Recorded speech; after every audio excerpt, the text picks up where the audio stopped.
Hello friends, आज हम reading passage 1 test 4 करेंगे, जिसमें हमारे पास जो रीडिंग पैसेज का टाइटल है वो है Cutty Sark the fastest sailing ship of all time. इसका मतलब ये है, एक शिप के बारे में बात की जा रही है जिसका नाम है कर्टी शार्क, जो कि सबसे तेज़ सेलिंग शिप वो होती है जो सामान एक जगह से दूसरी जगह पहुंचाने में जिसका यूज़ किया जाता था। तो सेलिंग शिप के बारे में बताया गया है कि एक ज़माना था जब कर्टी शार्क के नाम से एक शिप हुआ करती थी जो सबसे तेज़ एक जगह से दूसरी जगह सामान पहुंचाने का काम करती थी। ठीक है, जैसे कि हम फर्स्ट पैराग्राफ में देख पा रहे हैं, ऑलरेडी यहाँ लिखा हुआ है कि 1840s, सेकेंड लाइन में मेंशन है, देखिए मेंशन है 1840s में ये शिप थी जो यूज़ की जाती थी, जो 1869 तक जिसके बारे में बात की गई है। ठीक है, तो इसके बारे में हम आज पढ़ेंगे।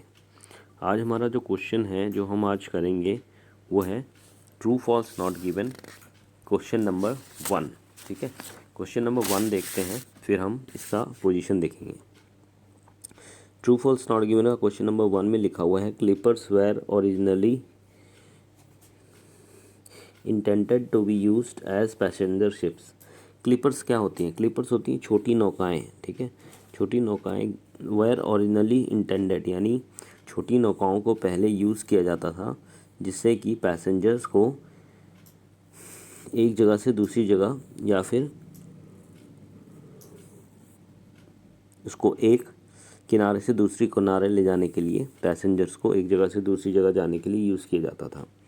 तो ये चीज़ मेंशन है कि नहीं है, इसके बारे में पढ़ेंगे। हमारे पास ट्रू है, अगर ये चीज़ लिखी गई है ट्रू बनेगा। अगर ये चीज़ के बारे में बात तो की गई है बट बात कुछ और की गई है, समझ लीजिए clippers were originally intended for passenger ship, और पैराग्राफ में बताया गया कि वो क्लिपर्स जो है वो सिर्फ पैसेंजर्स को नहीं, सामान ले जाने के लिए जाती थी, तो ये फॉल्स बनेगा।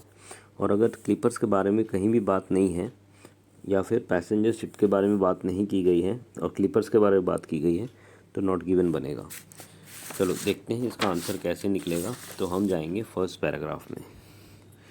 फर्स्ट पेज के फर्स्ट पैराग्राफ में टाइटल है कर्टली शार्क, इसके नीचे सब टाइटल दिया गया है the 19th century was a period of greatest technological development in Britain and for shipping the major change were from wind to steam power।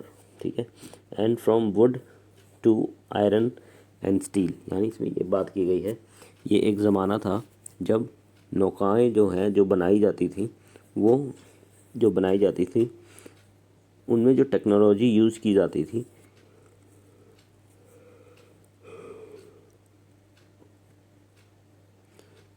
कई ऐसी नौकाएं थी जो कि विंड के थ्रू एक जगह से दूसरी जगह जाती थी, फिर उसके बाद उसको स्टीम पावर में यूज़ किया गया, यानी उसमें टेक्नोलॉजी ऐड की स्टीम पावर की, और उसके बाद जो शिप थी वो वुड की बनी जाती थी और फिर वो आयरन में बननी शुरू हो गई। तो ये डेवलपमेंट की बात की है, किस तरीके से शिप्स का जो डेवलपमेंट हुआ स्टार्टिंग फ्रॉम विंड और वो आयरन तक पहुंची।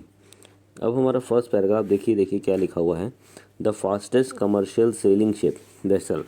ठीक है, वेसल का मतलब भी शिप ही होता है, बट वेसल का ये है कि वेसल बड़ी शिप नहीं होती, वेसल होती है ऐसी शिप जो सामान लेके एक जगह से दूसरी जगह जा सकती है, ज़्यादा बड़ी नहीं होती बट वो सामान लेने के काम आती है।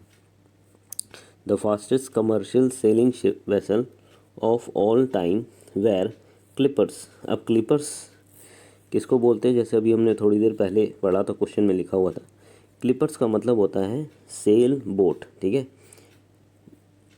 आगे लिखा हुआ है these mast ship built to transport goods around the world although some are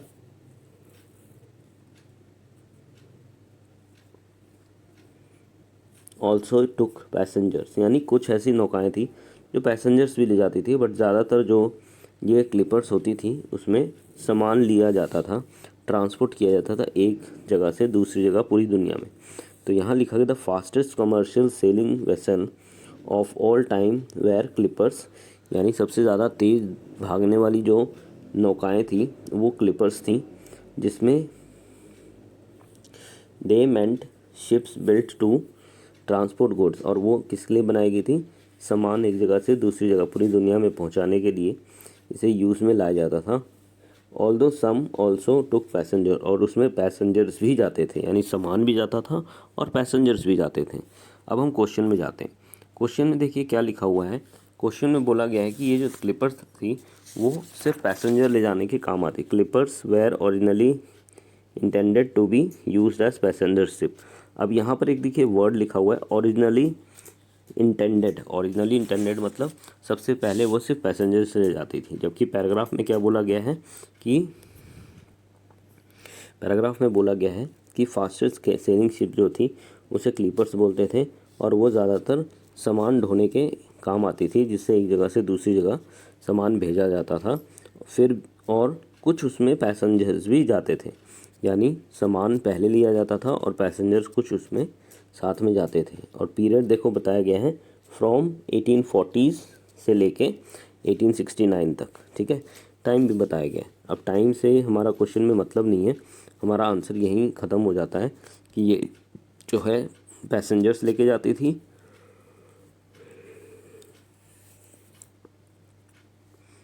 जबकि इसमें बताया गया है कि उसमें सामान ढो के एक जगह से दूसरी जगह लिया जाता था, और बाद में उसमें कुछ पैसेंजर्स भी जाते थे, यानी गुड्स भी जाता था और पैसेंजर्स भी जाता था। तो ये आंसर जो है हमारा ट्रू फॉल्स नॉट गिवन का नंबर 1 का बनेगा फॉल्स, क्योंकि यहाँ पर पैसेंजर्स की तो बात की गई है पर गुड्स की बात नहीं की गई है, और यहाँ ओरिजिनली बोला गया है। अब वहाँ ओरिजिनली बताया गया है कि वहाँ गुड्स लेके जाते थे, तो आंसर बन गया फॉल्स, ठीक है।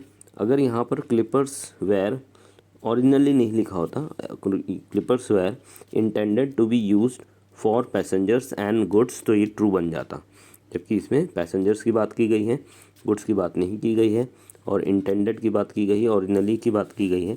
ओरिजिनली पैसेंजर्स के लिए नहीं था, ओरिजिनली गुड्स के लिए था, और साथ में पैसेंजर्स भी जाते थे, तो ये आंसर आपका बन गया फॉल्स, ठीक है। इसी तरीके से आपने 2, 3, 4, 5, 6, 7 और 8 करना है। ट्रू फॉल्स नॉट गिवन निकालना है।